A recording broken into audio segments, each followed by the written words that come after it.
ಕುತೂಹಲ ಕೆರಳಿಸಿತ್ತು ಹುಬ್ಬಳ್ಳಿ ಧಾರವಾಡ ಲೋಕಸಭಾ ಕ್ಷೇತ್ರ. ಫೈನಲಿ ಪ್ರಹ್ಲಾದ್ ಜೋಶಿ ಅವರಿಗೆ ಮತ್ತೆ ವಿಜಯಲಕ್ಷ್ಮಿ ಒಲಿದಿದ್ದಾಳೆ. ಕಾಂಗ್ರೆಸ್ನ ವಿನೋದ್ ಅಸೂಟಿ ವಿರುದ್ಧ ಗೆಲುವು ಸಾಧಿಸಿದ್ದಾರೆ.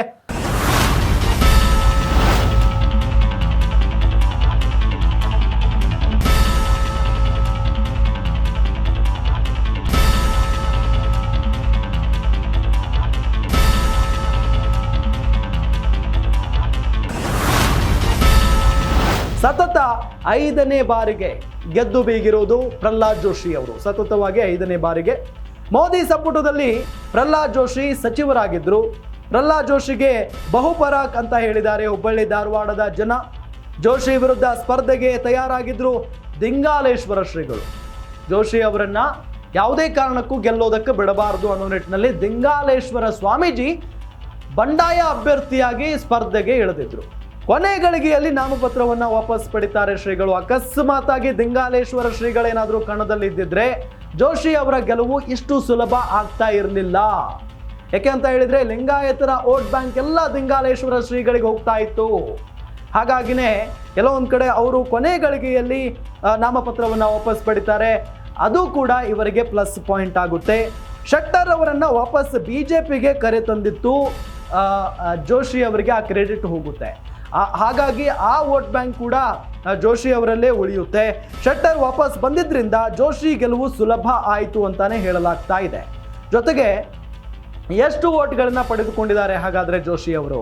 7,16,000 ಮತಗಳನ್ನ ಪಡೆದುಕೊಂಡಿದ್ದಾರೆ ಬಿಜೆಪಿಯ ಅಭ್ಯರ್ಥಿ ಜೋಶಿ, ಪ್ರಹ್ಲಾದ್ ಜೋಶಿ ಅವರು. ಇನ್ನು ವಿನೋದ್ ಅಸೂಟಿ ಕಾಂಗ್ರೆಸ್ ಅಭ್ಯರ್ಥಿ 6,19,000 ಮತಗಳನ್ನ ಪಡೆದುಕೊಂಡಿದ್ದಾರೆ.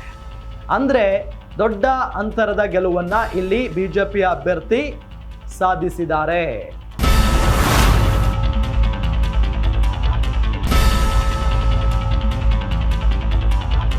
ಹಾಲಿ ಸಂಸದರು ಜೊತೆಗೆ ಮೋದಿ ಅವರ ಸಂಪುಟದಲ್ಲಿ ಸಚಿವರು ಕೂಡ ಆಗಿದ್ರು, ಕಾರ್ಯವನ್ನ ನಿರ್ವಹಿಸಿದ್ದಾರೆ, ಸಾಕಷ್ಟು ಅಭಿವೃದ್ಧಿಯನ್ನ ಮಾಡಿದ್ದಾರೆ ಹುಬ್ಬಳ್ಳಿ ಧಾರವಾಡವನ್ನ. ಜೊತೆಗೆ ಎಲ್ಲ ಫ್ಯಾಕ್ಟರ್ಗಳು ಕೂಡ ವರ್ಕ್ ಆಗಿದೆ. ಮೋದಿ ಅವರ ಮುಖ ನೋಡಿ ಪ್ರಹ್ಲಾದ್ ಜೋಶಿ ಅವರು ಗೆದ್ದಿದ್ದಾರೆ. ಅವರ ಮುಖವನ್ನ ನೋಡಿನೇ ಜನರು ಮತವನ್ನ ಹಾಕಿ ಪ್ರಹ್ಲಾದ್ ಜೋಶಿ ಅವರನ್ನ ಗೆಲ್ಲಿಸಿಕೊಂಡು ಬಂದಿದ್ದಾರೆ ಅನ್ನೋದು ಒಂದು ಮಾತು. ಆದ್ರೆ ವಿನೋದ್ ಅಸೂಟಿ ಅವರು ಟಫ್ ಫೈಟ್ ಕೊಟ್ಟಿದ್ದಾರೆ ಅಂದ್ರೂ ಕೂಡ ತಪ್ಪಾಗ್ಲಿಕ್ಕಿಲ್ಲ. ಇನ್ನೊಂದು ವಿಚಾರ ಏನಪ್ಪಾ ಅಂದ್ರೆ ಏನೆಲ್ಲ ಪ್ಲಸ್ ಆಯಿತು ಹಾಗಾದ್ರೆ ಪ್ರಹ್ಲಾದ್ ಜೋಶಿ ಅವರಿಗೆ? ಒಂದು, ದಿಂಗಾಲೇಶ್ವರ ಶ್ರೀಗಳು ನಾಮಪತ್ರವನ್ನ ವಾಪಸ್ ಪಡೆದಿದ್ದು ದೊಡ್ಡ ಮಟ್ಟದಲ್ಲಿ ಪ್ಲಸ್ ಆಯಿತು. ಅಕಸ್ಮಾತ್ ಆಗಿ ನಾನು ಈಗಾಗಲೇ ಹೇಳಿದ ಹಾಗೆ ದಿಂಗಾಲೇಶ್ವರ ಶ್ರೀಗಳು ಏನಾದರೂ ಕಣದಲ್ಲಿ ಇದ್ದಿದ್ರೆ ಲಿಂಗಾಯತರ ವೋಟ್ ಬ್ಯಾಂಕ್ ಎಲ್ಲವೂ ಕೂಡ ಸಂಪೂರ್ಣವಾಗಿ ದಿಂಗಾಲೇಶ್ವರ ಶ್ರೀಗಳಿಗೆ ಹೋಗ್ತಾ ಇತ್ತು. ಆಗ ದೊಡ್ಡ ಮಟ್ಟದ ಹಿನ್ನಡೆಯನ್ನ ಅನುಭವಿಸಬೇಕಾಗಿತ್ತು ಈ ನಮ್ಮ ಹುಬ್ಬಳ್ಳಿಯ ಸಂಸದರು. ಹುಬ್ಬಳ್ಳಿ ಧಾರವಾಡದ ಸಂಸದ ಏನಿದಾರಲ್ಲ ಈಗ ಗೆದ್ದು ಬೇಗಿದ್ದಾರೆ ಪ್ರಹ್ಲಾದ್ ಜೋಶಿ ಅವರು. ದೊಡ್ಡ ಮಟ್ಟದ ಹಿನ್ನಡೆಯನ್ನು ಅನುಭವಿಸಬೇಕಾಗಿತ್ತು. ಆದರೆ ಕೊನೆ ಗಳಿಗೆಯಲ್ಲಿ ನಾಮಪತ್ರವನ್ನು ವಾಪಸ್ ಪಡೆದು ಒಳ್ಳೇದು ಮಾಡಿದ್ರು ಶ್ರೀಗಳು ಅಂತಾನೆ ಹೇಳಬಹುದು. ಅದಾದ ನಂತರ ಜಗದೀಶ್ ಶೆಟ್ಟರ್ ಕಾಂಗ್ರೆಸ್ಗೆ ಹೋಗಿದ್ರಲ್ಲ ಮುನಿಸಿಕೊಂಡು, ಅವರನ್ನ ವಾಪಸ್ ಕರೆ ತರುವಲ್ಲಿ ಜೋಶಿ ಅವರ ಪಾತ್ರ ದೊಡ್ಡದಿದೆ. ಹಾಗಾಗಿನೇ ಅವರು ಮತ್ತೆ ಬಿಜೆಪಿಗೆ ಬಂದಿದ್ದು, ಜಗದೀಶ್ ಶೆಟ್ಟರ್ ಬಿಜೆಪಿಗೆ ಬಂದಿದ್ದು ಜೋಶಿ ಅವರಿಗೆ ಪ್ಲಸ್ ಪಾಯಿಂಟ್ ಆಯಿತು. ಹಾಗಾಗಿನೇ ಎಲ್ಲ ಮತಗಳು ಒಟ್ಟಾರೆಯಾಗಿ